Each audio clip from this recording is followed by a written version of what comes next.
America के पूर्व राष्ट्रपति Donald Trump porn film star को सीक्रेट पेमेंट देने के मामले में मैनहट्टन कोर्ट में सुनवाई कल यहां पर पूरी हो गई और कोर्ट ने कहा कि अगले साल जनवरी से ट्रंप का ट्रायल शुरू किया जा सकता है। भारतीय समय अनुसार देर रात करीब 1 बजे तक चली सुनवाई के दौरान पूर्व राष्ट्रपति ने खुद को बेकसूर बताया। उन्होंने पैसे की हेराफेरी के 34 मामलों में खुद को नॉट गिल्टी करार दिया, यानी बेकसूर बताया। कोर्ट ने फिलहाल ट्रंप को हिरासत से रिहा कर दिया। उसके बाद उन्होंने फ्लोरिडा में एक रैली की। अमेरिका की मौजूदा सरकार के खिलाफ जमकर उन्होंने निशाने साधे, कहा कि मैं बेकसूर हूं। यहां पर ट्रंप ने कहा कि मेरा अपराध सिर्फ इतना कि अमेरिका का मैंने बचाव किया। अफगानिस्तान से वापसी पर दुनिया हम पर हंस रही है। हमारा कानूनी तंत्र कानून रहित हो गया है। FBI ने मेरे पासपोर्ट और मेडिकल रिकॉर्ड ले लिए हैं। कभी नहीं सोचा था कि अमेरिका में ये सब होगा। चुनाव को लेकर ये सब कुछ हो रहा है।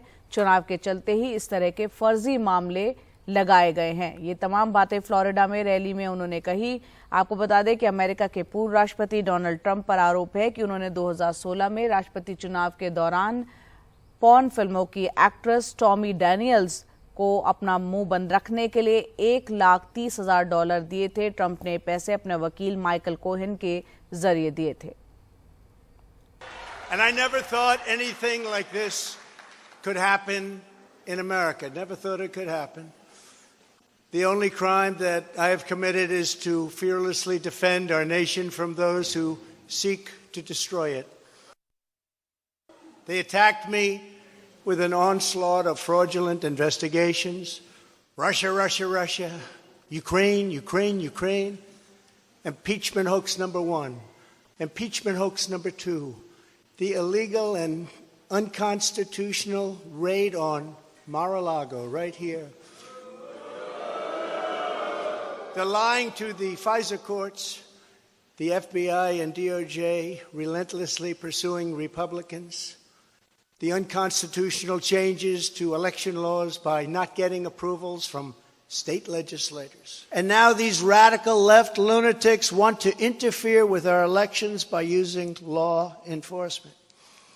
We can't let that happen.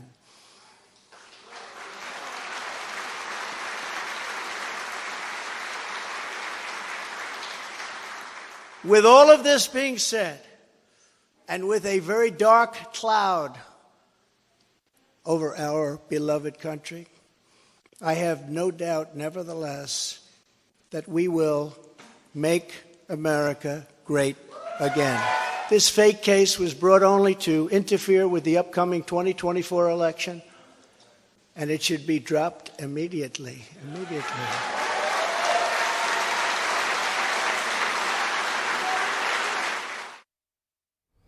तो फ्लोरिडा में ये भाषण डोनाल्ड ट्रंप ने दिया है। वहीं मैनहट्टन से हमारी सहयोगी नम्रता से हमने कुछ देर पहले बात की और ये समझने की कोशिश की कि अमेरिका में ट्रंप पर लगे आरोपों को लोग किस तरह से देख रहे हैं और अगले साल होने वाले राष्ट्रपति चुनाव में इसका क्या असर देखने को मिलेगा। अमेरिका इसको एक इलेक्शन कैंपेन की तरह देख रहे हैं। ये इंटरेस्टिंग मोमेंट है, जैसे आपने बताया। आरोप तो उनके हैं 34 काउंट्स ऑफ फेलिनी चार्जेस, जिसमें उनको पोटेंशियली 136 इयर्स की प्रिजन टाइम मिल सकता है।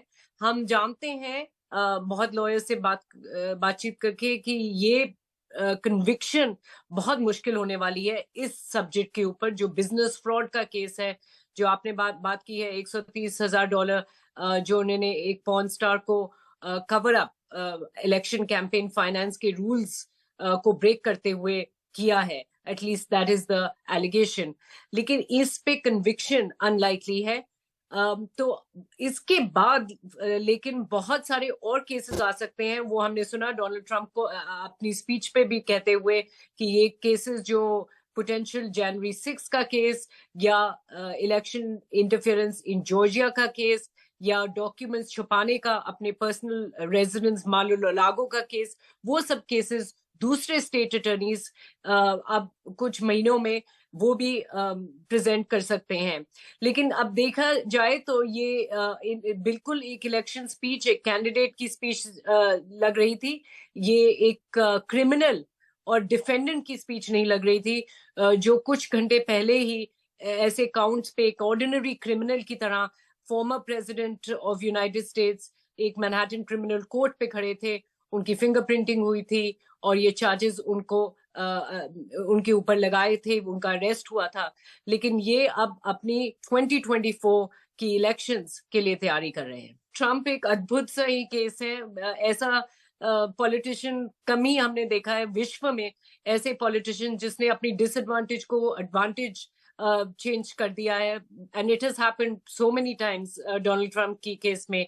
मैं आपको दो बातें बताती हूँ कि एक तो उनकी रिपब्लिकन पार्टी, उनकी अपनी पार्टी जो कह रही थी कि Trump is unfit to be president, उनके जो enemies within the party है, critical opponents within the party है, मिट रोमनी कह दीजिए, मार्क रूबियो कह दीजिए, या रॉन डिसेंटिस जो उनके अगेंस्ट लाइकली टू रन अभी रिपब्लिकन प्राइमरी प्लेटफॉर्म पे, वही लोग अब ट्रम्प को सपोर्ट कर रहे हैं और कह रहे हैं ये उनके साथ जो हुआ है बहुत गलत है, पॉलिटिकल विच हंट है, उनको टारगेट किया जा रहा है। और मिट रोमनी ने कहा है कि while I feel he is unfit to be president, remember उन्होंने 2 बार इम्पीचमेंट के टाइम, मिट रोमनी ऐसे पॉलिटिशियन थे जिन्होंने being a Republican politician oppose किया था, कहा था कि ट्रम्प की इम्पीचमेंट होनी चाहिए। वो भी कह रहे हैं कि ये लीगल चार्जेस बेसलेस हैं। तो within the Republican party जहां डोनाल्ड ट्रम्प की चांसेस कम थी, ये 4 परसेंटेज पॉइंट्स 4 परसेंटेज पॉइंट से ट्रेल कर रहे थे अपने गवर्नर रॉन डिसेंटिस जो उनके अपोजिंग कैंडिडेट हैं within the Republican party. अब वो उनको लीड कर रहे हैं, in fact by close to 26 percentage points. तो ये लीड जो सडन लीड आ गई है वो इस वजह से आई है जब से हमने लास्ट वीक इनकी इंडाइटमेंट चार्जेस का सुना है, इनके अरेस्ट का सुना है। तो वो चेंज ट्रम्प उसको बहुत ज्यादा कैपिटलाइज कर रहे हैं।